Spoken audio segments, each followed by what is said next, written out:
Hello à toi, j'espère que tu vas bien. Aujourd'hui, je suis ravie de te recevoir pour ce tout premier journal intime d'une autrice. Alors, cette chronique, elle sera là spécialement pour te parler de mes doutes, de mes peines, de mes joies en tant qu'autrice, un peu comme un journal intime audio que je te livrerai sur un plateau d'argent. Alors, j'espère que tu es prête parce que place à mes péripéties. Bienvenue dans Entre les lignes, le podcast où la romance se lit et s'écrit. Je suis Chloé Dupont, autrice en maison d'édition et en auto-édition et blogueuse sur le blog Inflamed by Books. Ici, on plonge au cœur des histoires qui font battre nos cœurs, on décrypte les tropes qui nous obsèdent et on explore les coulisses de l'écriture. Que tu sois lectrice passionnée ou autrice en quête d'inspiration, installe-toi, prends une tasse de thé et laissons la magie opérer. Au moment où j'enregistre ce podcast, nous sommes le 12 février 2025 et en ce moment, ce qui me pose le plus de problèmes, c'est que ma tête fourmille d'idées. Alors ça, c'est pas nouveau. J'ai des idées en tête absolument H24. De toute façon, j'écris depuis que j'ai 10 ans. Ouais, 10 ans. J'ai retrouvé des carnets d'histoires de vampires que j'écrivais quand j'étais au collège. Alors c'était la mode des Twilight encore. Et je peux te dire que c'était très mauvais. Mais c'est toujours très mignon. C'était des carnets de brouillon écrits au crayon de bois en plus. Donc j'espère qu'ils ne s'effaceront jamais parce que c'est absolument pépite. Mais voilà, j'écris depuis que j'ai 10 ans. Et si j'ai autant d'idées en tête d'habitude, là, il y a quelque chose qui est plus difficile encore. Parce que certes, d'habitude, il me suffit de mettre quelques idées sur le papier et hop, pas de souci, j'y reviens quand j'ai le temps. Sauf que j'ai plusieurs histoires qui m'obsèdent en ce moment et le problème, c'est que je ne suis pas une super-héroïne. Je ne peux pas tout écrire en même temps, c'est pas possible. Le problème, c'est que je suis déjà sur plein de projets en même temps. Alors, quand je vais vous le dire, ça va peut-être pas sembler plein, mais tu vas voir, en fait, c'est beaucoup. Actuellement, je suis sur l'écriture du tome 2 et la correction du tome 1 de Witches of Tonspell qui va sortir cette année en 2025 chez Alter Real Édition.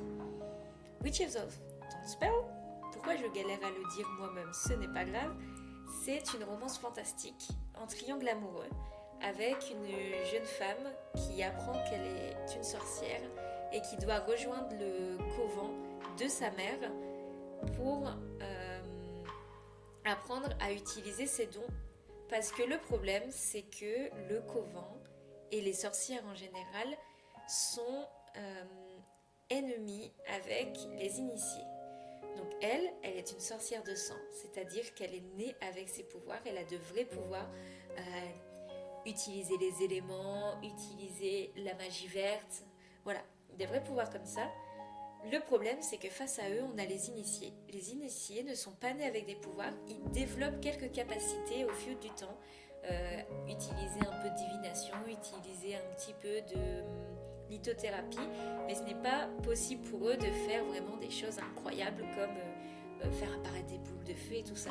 Le problème, parce qu'il y a un problème bien évidemment, c'est que les initiés menacent l'équilibre avec les sorcières puisque en s'exposant sur les réseaux sociaux et en détournant la magie de manière néfaste, eh bien, ça, ce qui fait peur aux sorcières, c'est qu'il y ait possibilité d'une nouvelle chasse aux sorcières. Et ça, c'est hors de question. Il y a déjà eu tellement de sorcières qui sont mortes à cause de ça. On va pas avoir un nouveau massacre. Donc voilà, ça c'est Witches of Tonspell. Sauf que donc je suis en train de corriger le tome 1 et de finir d'écrire le tome 2. Donc déjà, c'est beaucoup de boulot. Mais en plus, à côté, en auto-édition, je travaille sur ma série de novellas, L'héritage des ombres. Donc il y a déjà le tome 1 qui est sorti, Cœur enchaîné, où vous avez l'histoire de Karen qui reprend la boutique d'antiquité de sa grand-mère et qui se met à avoir des phénomènes un peu bizarres, et notamment elle se met à rêver d'un homme, Erwan. Et non seulement elle rêve de lui, mais elle se met à le croiser également dans la vraie vie. Et elle commence à se demander si elle n'est pas folle. Voilà, ça c'est mes novellas. Alors c'est des novellas, donc c'est plus rapide à écrire. Moi je suis entre 35 000 et 40 000 mots pour une novella. Pour vous donner à peu près un exemple, on dit qu'un roman commence à partir de 50 000 mots c'est un roman tout de même. Donc moi je suis sur mes novellas, donc je suis sur le tome 2, donc la suite. C'est des tomes compagnons, donc il y a une vraie histoire avec une vraie fin à chaque fois, même si la chronologie se suit. Et donc dans ce tome 2, on a notre Loïse qui est une sorcière. Oui, en ce moment je suis beaucoup sur les sorcières parce que j'adore ça. Qui, en aidant Karen pour quelque chose dans le tome 1, se voit avoir un médaillon qui s'active. Sauf que ce médaillon, il est transmis de génération en génération, il ne s'est jamais activé jusque-là parce qu'il n'est pas complet. Il lui manque une partie qui est égarée depuis des décennies, voire même des milliers d'années. Le problème, c'est que si elle veut que ce médaillon ne soit plus activé, il lui faut justement retrouver cet objet pour le compléter. Sauf que c'est perdu, déjà de 1, et que pendant ce temps-là, le médaillon agit comme une balise GPS qui attire absolument tous les êtres fantastiques, tous les êtres paranormaux qui sont dans le coin. Et Karen, Loïse, elle aime pas trop avoir beaucoup de vampires, de loups-garous autour d'elle, quoi. Et donc, elle va devoir s'allier à un historien, Xander, pour justement l'aider à retrouver cette partie de médaillon. Donc je suis là-dessus. Donc concrètement, je suis sur 3 choses différentes. La correction du tome 1 de Witches, l'écriture du tome 2 de Witches, et l'écriture du tome 2 de l'héritage des ombres, le murmure des ancêtres. Sauf que ça fait quelque temps que j'ai un roman qui m'obsède.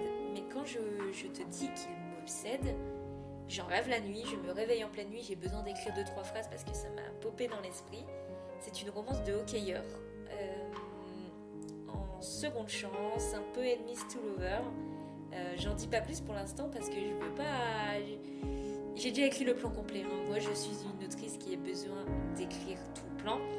J'ai déjà écrit le plan complet. C'est pas ça le problème. Je sais ce qui va se passer, mais en fait, j'ai déjà tellement de projets sur le feu que malgré mon envie de l'écrire, je suis bloquée parce que je peux pas tout faire en même temps, sachant que moi, je ne vis pas de ma plume.